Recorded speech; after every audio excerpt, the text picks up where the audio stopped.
4 years removed from that. 24 years removed from that. I can't believe that. 2024. So I hope everyone is doing great. The end of the year, 2023 is gone. I hope you had an amazing year. I hope you were able to achieve the things and the goals, aspirations, all the different things, if you will, for 2023. But we are in a new year. We are in a new year. And I'm excited about what we're going to be talking about today. I'm excited for a couple of reasons. And whenever I think about retail leadership and retail leaders, my goal is always to give you resources and give you information that will actually help you transform, as a leader, right? Because information in and of itself is just that. It's just information. But if we don't apply the information, if we don't actually do anything with it, guess what? We stay the same. And I don't want you to stay the same. That has not been my goal. That is not how I am, how I'm made. I am not made to help you stay the same. That is not my talent. That is not something. My goal is to move you forward, right? Our motto this year, actually I talked about a little bit last year, is action beats intention all day long. All day long. And that's what we're going to be talking about as it relates to all these predictions as well. So, what's everybody doing this Monday morning? Give me. Let me know what you're up to. I know as a retail leader, it is slow. A lot of you are probably getting back from a little bit of a vacation, and now you're in the throes of kind of trying to regroup. From Q4, you still got a little bit of Q4 to go, depending on your actual fiscal year, and so now you're probably moving into this idea around performance reviews, talent assessments, and planning and things along that line. Believe me, I completely understand that. Lived that life, been there, done that. But we're going to give you some predictions that you need to probably add to your repertoire, that you need to add to your conversations with your leaders, those that you lead, and also those that lead you as well. So, but I would be remiss if I didn't. Oh, wrong window. I would be remiss if I didn't talk about our community that we are launching, and it's called the Campus, and it launches on January 10th. I'm really excited about it because we give you the resources that you need as a leader to move you forward. Once again, action beats intention all day long. And so as we think about where you are as a retail leader, you need a space, you need a place where you can actually talk about what's going on in your career, what's going on in your leadership, but more importantly, you get solutions, get perspective so that you can move forward. The idea around having a place to have a dialogue is really, that's just the first part. But it's also having the resources that you are going to need, specifically geared towards you in those moments of decision making, of trying to battle the idea around talent planning, the idea around understanding the conversations that you need to have with your boss. Also, how do you crush a corporate visit, right? All those different aspects of your program, of your processes, are actually inside the Campus. So super excited to have the members that we currently have there that are ready and geared to go. You can connect with us at worthyretailcampus.com. There's a link, of course, inside of the comments as well, too. So we're going to get started. We're going to move forward, and we are going to talk about the predictions. Excuse me. Oh, my gosh. We are going to talk about the predictions, leadership predictions for 2024. But as I always want to do, I always want to give you some thoughts, some perspective before we move forward, because predictions in and of themselves are really just that, right? It's almost kind of like a resolution. When people say, I want to lose weight and I want to do this and I want to do that. But here's the thing, you actually have to do the work. You actually have to figure out what it is that you specifically need to do. Let me make sure over here. I'm just going to refresh this. You actually have to make sure that you're actually doing something in order to get the results that you need. So our predictions today are going to be based off of previous patterns. What I've seen in the retail industry, what I've seen with working and talking to clients, um, there's work required to achieve this, right? Whenever you think about predictions, if you start to think about it in the context of like just trying to look at them at face value, then that's what they're going to stay there. So there has to be some work involved. You have to form a valued opinion. One of the things that we talk about in our leadership playbook process is how do you create and articulate a valued opinion, right? As a retail leader, as a senior retail leader, it's important for you to have a valued opinion on yourself, your team, and your operations. Your operations, meaning not just your operations and your market and your team, but also the industry, also the company. How do you actually have a valued opinion? So these predictions that we're going to be talking about give you that fodder. They give you that information that you can actually create and have a valued opinion on with your team and also with your boss and also your boss's boss as well. Consistency and accountability have to be something that we actually have to embed into the process as you work towards these predictions. And I love Peter Drucker. If anybody hasn't read anything by Peter Drucker, please do. The best way to predict the future is to create it. All right, you ready? Let's get going. Oops, wrong one. There we go. Let's get going. So top 5 predictions. I'm going to talk. I'm going to go through the list, and then we're going to go through each one of these. In order. AI powered leadership, psychological safety. Let's address the glass cliff. That's going to be a good one. We're going to talk about that one. If you're not familiar with the glass cliff, we are going to be addressing that and talking about that. Company decoupling. That's probably, I'm excited about a lot of these that are actually on this list, but 3 and 4 are probably the three that the two that I'm really excited about. And then, of course, the last one is going to be fostering intergenerational collaboration. All right. So AI. Let's talk about AI for a second here. Retail leaders will need to embrace AI at all levels. And here's what I mean by embrace it at all levels.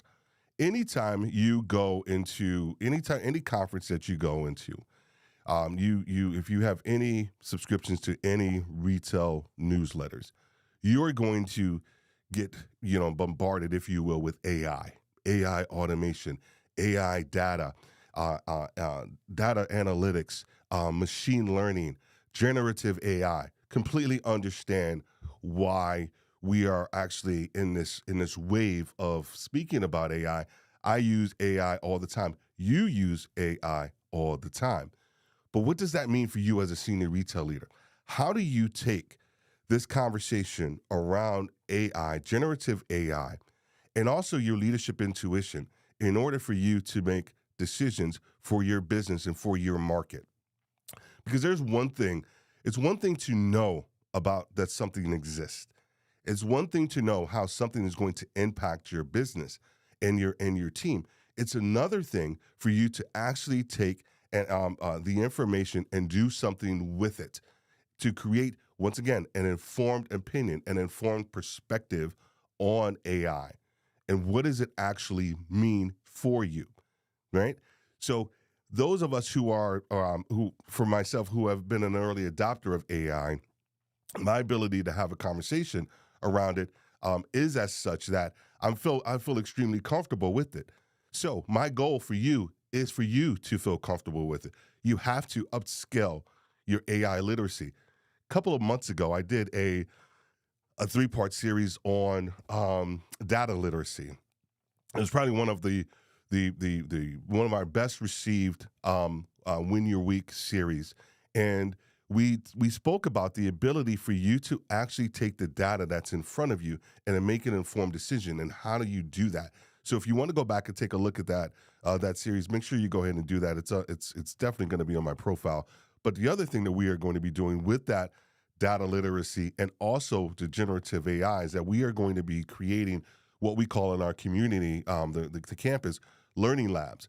These are 1 hour programs for you to actually learn a very a laser focused skill and perspective on a valuable topic that you need to learn as a retail leader, right? I have nothing against courses and things along that line, but I know your time is valuable as a retail leader. You don't have time for 8, 10 modules. You need to be able to consume something, learn it, understand how it impacts you, then be able to have a conversation about that. So if you join the community, you are going to see in our learning labs a what we call our learning labs for generative AI and also data literacy as well. So you have to upscale your ability from an AI standpoint. We have adopted AI so much so. One of the areas that we know as a retail leader that is probably a pain point almost this time of year are going to be performance reviews. How many of you hate writing performance reviews? Give me a heart emoji if you just hate writing performance reviews, or it's just one of those things that you do not look forward to, right? You look forward to the money and to the raises if you actually had a good year, but it's the creation of those performance reviews that sometimes are the bane of our existence, right? I used to actually have to take like a day or two off, meaning that I wasn't visiting stores. I was either in my office and I was actually writing reviews. So what we did for the campus is that we have created a GPT.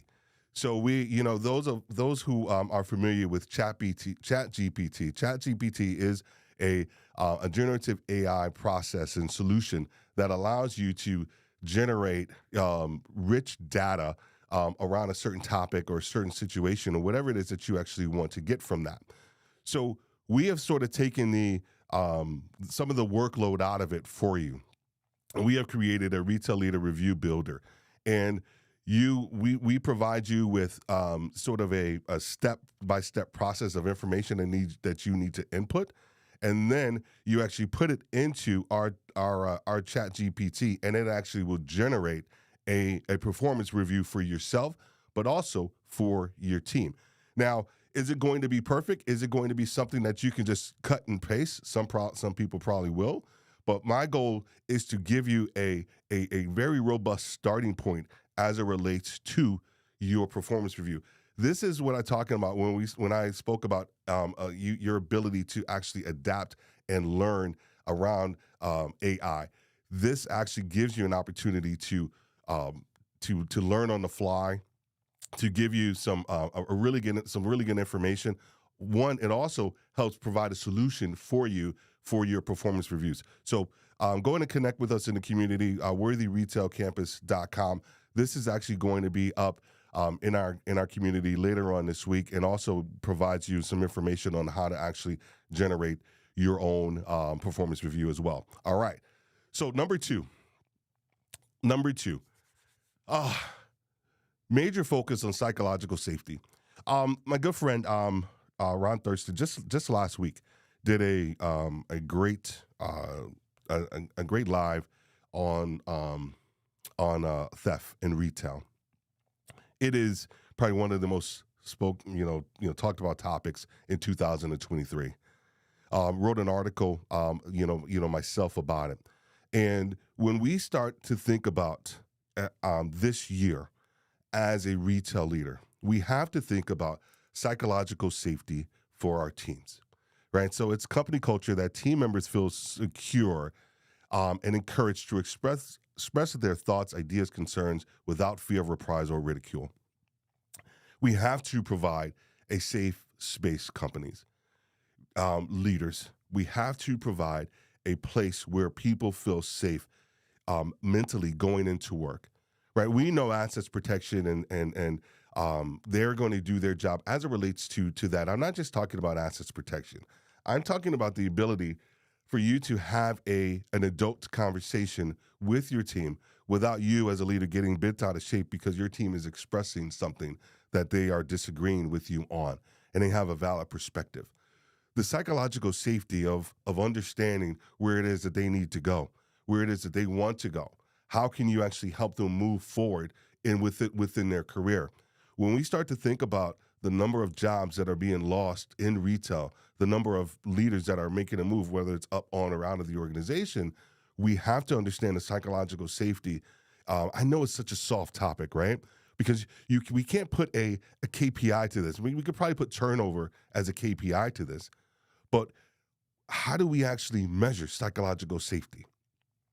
How do we measure the ability for someone to be able to come to work and say to themselves, I actually feel really good about being here. I actually feel really good about being able to have a conversation with my boss because I know that they are going to actually listen to me as well.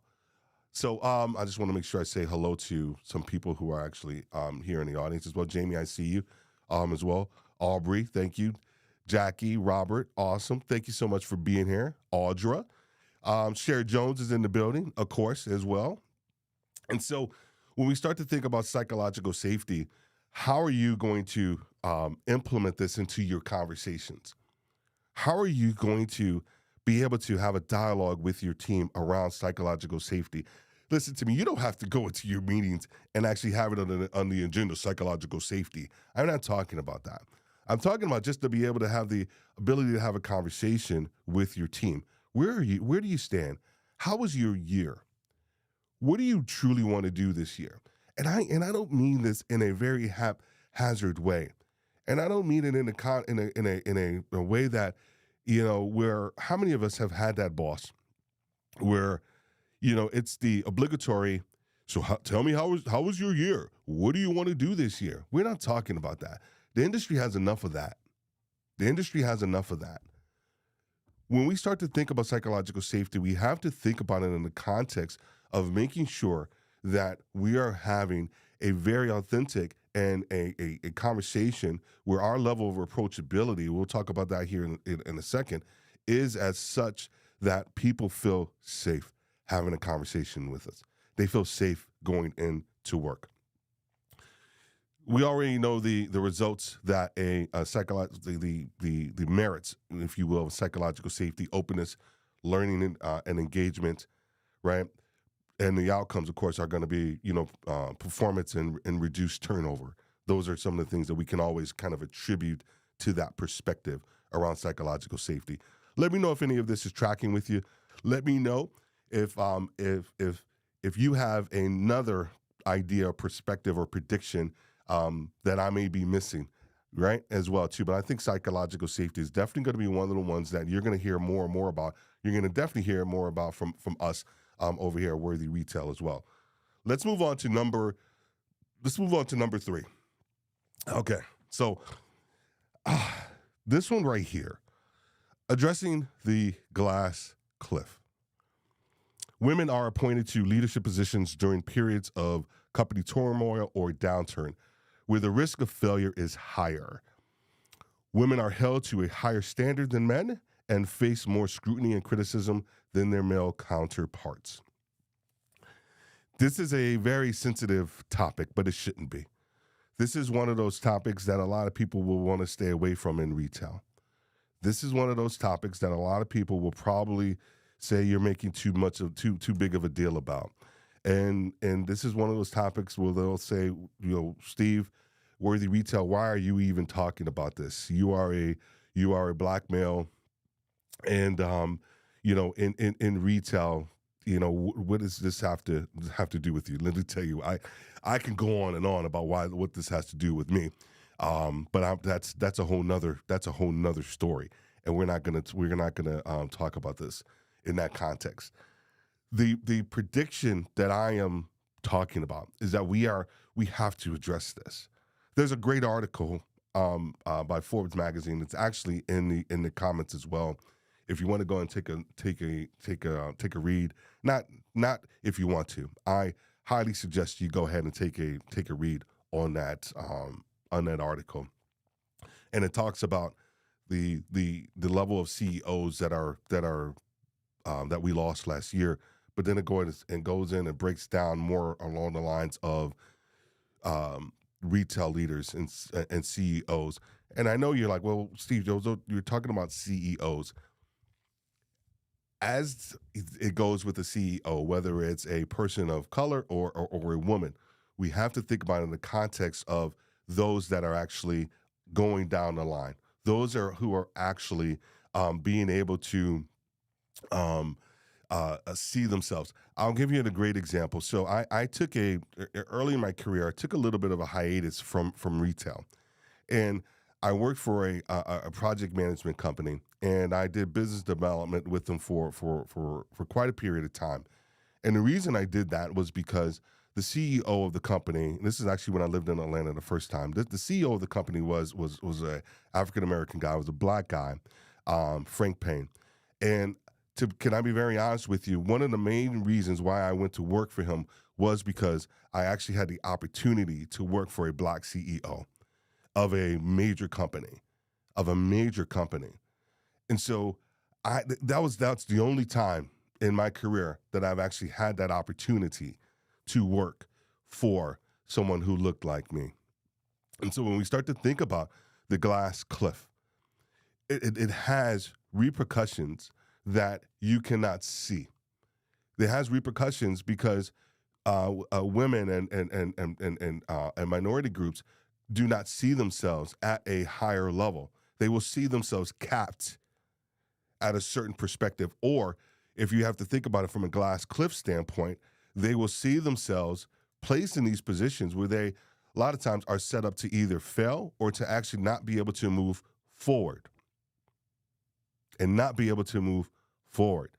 And when we see that, we discount it and just say, okay, well, it's just something that happens within the marketplace. It's just something that happens within leadership. No, it's something that we need to truly address and to look at. How do we move through this? Open and honest dialogue, right? How do we actually make a change? How do we think about this? One of the things that I am a massive proponent of is intentionality as it relates to your succession planning. When you as a senior retail leader, when you look at your succession plan, there has to be some intentionality associated with, I don't have enough women. Can I just be very honest with you? See, I can say this because I don't have a market anymore. I can say these things because a lot of times when I was actually in the market, I couldn't say it because companies they frowned upon it. Can I be very honest with you? When you are looking at your succession planning, you have to be intentional. You have to think about, do I have enough women on this on my succession plan? Do I have enough people, minorities, black and white, black and brown, on my succession planning? Can I just be very honest with you, right? Because people talk about it, but no one wants to say anything. So this is why you have me. This is why we have Worthy Retail. This is why I exist, is to be able to have these conversations with you that your company will not be able to have, right? Everyone wants to say it, but no one wants to actually talk about it. So the intentionality around your succession planning has to be there. It has to be there. We have some amazing groups out here, women of color in retail, and I'm super excited that Kimberly Miner is going to be on my podcast, and I'm quite sure we'll be talking about this, and we'll be talking about some other situations, and Women in Retail Leadership Circle, right? Making sure that you are, making sure that you're connecting with those leaders, and even attending some of their events if you need to. Some of the benefits, of course, increase women and minorities in high-level roles, increase visibility and advocacy. Okay, so that was number 3. Is everybody tracking with me? Is everybody tracking with me? Is there a perspective that I'm missing? Is there something that I may need to address differently as it relates to this glass cliff? Because it's a real thing. We have seen it too much in 2023. We have seen it too much. And we're starting to see it play out in not just the private sector, but also, not just the public sector, but also the private sector as well. So we need to make sure that we're talking about this and bringing it to the forefront. Okay, here we go. Can I get a sip of my coffee? I need a sip of my coffee. Here's the one. Here's the one right here that we are going to probably see a lot of. Developing leadership presence outside of your company. Developing leadership presence outside of your company. Oh, wow. Okay. Expanding your influence across retail and other industries while seeking personal passions with professional responsibilities. What I see a lot what I see a lot is I see and had dialogue with a lot of leaders who want to do things outside of their company, whether it's, I hate to use this word, side hustle, or they want to actually start to do something that they're truly, truly passionate about, right? Whether it's public speaking, or it could be a podcast, or it could be, just a side business that they're like, really, man, I really want to do this. I really want to do this. But they are so heavily connected to and tethered to their company that they don't have the ability to do it. They don't have the ability to do it. I call this brand decoupling because you are trying to really figure out who you are as a retail leader. Here's a scenario. Let me paint the scenario. You've been with the company 15 years, maybe 20 years, or you've been in the retail industry 15, 20 years. There's something that you're passionate about, there's something that you're passionate about, and you want to do it, and you start to try to go down that road, but maybe your company doesn't approve of what it is that you're trying to do. Or maybe it's something that you are very hesitant about doing because you haven't seen anybody in your company or in your business or somebody at your level actually doing it, and you're very hesitant about doing it, right? You have to be able to have the ability to find who you are. And I know that's such a soft perspective, right? Oh my gosh, find who you are. It is not even, we have so many leaders that are really lost, and they are, and I see it all the time. I'm having conversations all day long with leaders about this, all day long, right? They come to me for coaching, and to be able to have a dialogue, to be able to let their hair down about where they really are and what it is that they really want to do. I have no judgment. I don't have any skin in the game. I am not going to go back to their company and say, "Oh my gosh, I have Tommy here who wants to do this." My job is to help them figure out what it is that they need to do next, and how do they actually kind of decouple themselves, right? While still respecting the paycheck. That's a Cher Jonesism, right? You still have to respect the paycheck, but how do you actually still continue to move yourself away so that you can kind of still stand on your own? So I love this. I love this image here. I love this image here. This is so here. So let me can I tell you how I did this image? I used AI to create this image. I used AI to create this image. So if you like it, this is great. So here's an image. I just want to provide a visual perspective. You have a woman, young lady here who is on the gray side, if you will. That is the corporate person. That is the corporate leader. That's who she is from a corporate standpoint, right? It's kind of like she's been with the company for a while, and she's really trying to figure out herself. And then you start to see her morph and move over as she's starting to find herself. And that's where the color kind of comes into play. She's really starting to find her personality and her persona and who she is, right? This is I wanted to provide an illustration of this kind of the journey that a lot of you are on, that a lot of you want to be on, right?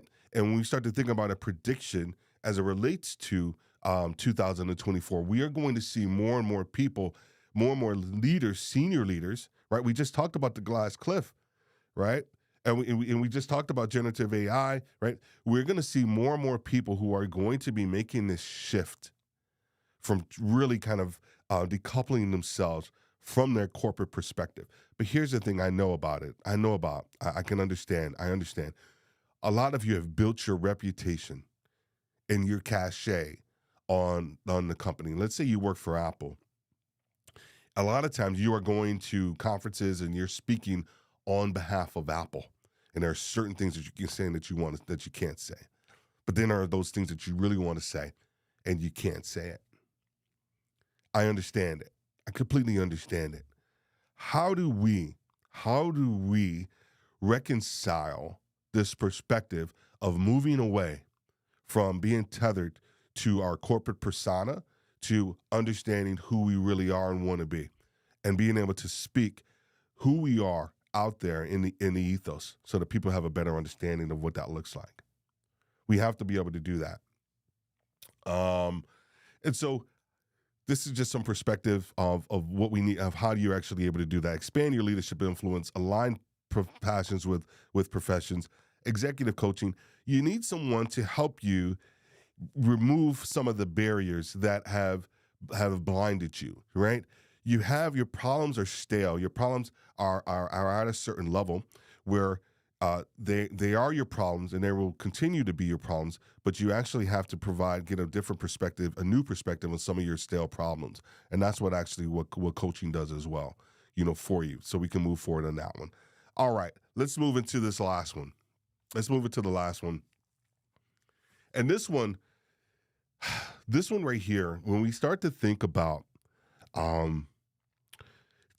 Sherry Jones and I were having conversations, and we were talking about,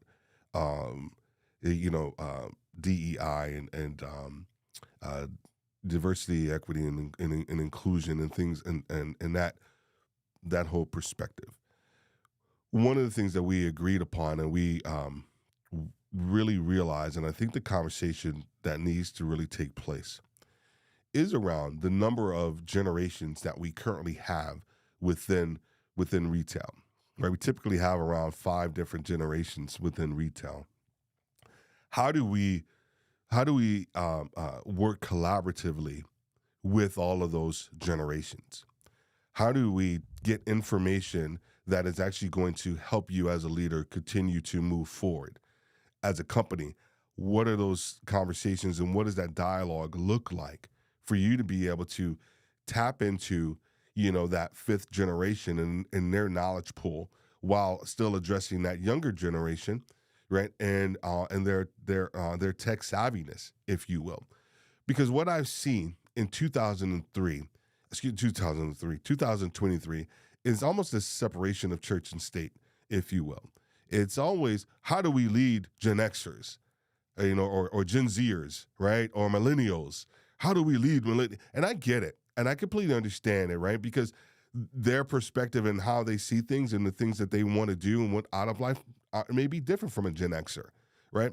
But I think the conversation needs to be, how do we infuse the perspectives around across generations into something new, into a different dialogue and a different perspective, so that we can kind of move forward and move our leadership and our perspective forward as well.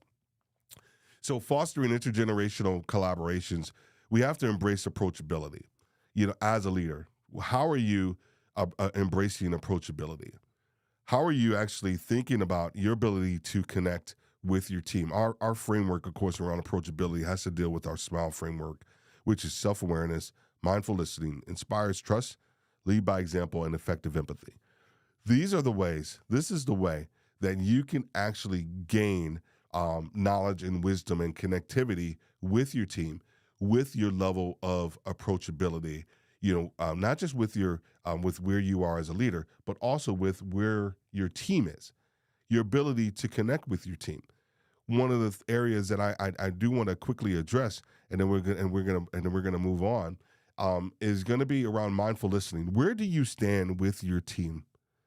The issue when we think about this prediction around fostering intergenerational collaboration is that you have to understand that you are at different levels with your team, all members of your team at different times. And how do you connect and engage with your team at those different levels, right?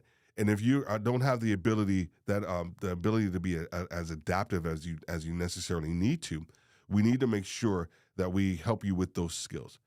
So that way, when we start talking about intergenerational collaboration, you understand the conversation and the dialogue that you actually need to have. It needs to take place with those individuals at different levels and understand where you stand with those people as well. All right.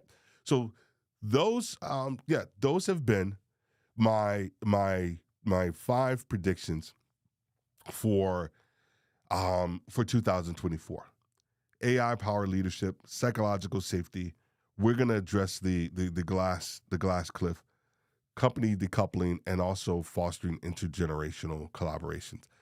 If you are looking at this on the replay, I would love to to know maybe one prediction that you have for retail leaders and the things that we need to be focused in on as a retail leader that we can kind of expand and go for 'em, not just as a leader, but also as how do we impact the overall industry as well. So let me make sure I address any questions or anything that's actually out there. So Jackie, I see you. Sylvia, I see you out there.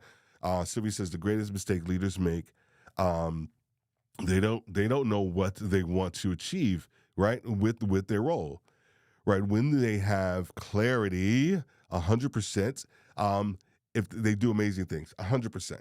This is it's so funny. We have what I call a clarity call, and that is really just your ability to be able to um, uh, get clarity on where you are, get clarity on your roles, your journey, and where you are as a leader as well. So I appreciate the fact that you spoke about clarity as well, because leaders, we need to get clarity. We are just beginning 2024. We have our community that we are launching. It's, of course, it's called the campus. I'm excited about that. And you're going to see more content like this that is going to be focused in and really drilled down and laser sharp on retail leaders and where they are and where it is that they need to be going. Because the industry is going to do what the industry does. They're going to talk about things at a 40,000-foot view. My job, our job, is to move you down to a 1,000-foot, 500-foot view and perspective, because you are going to be the ones that actually have to implement and execute on a lot of these initiatives. And as a leader, you need support.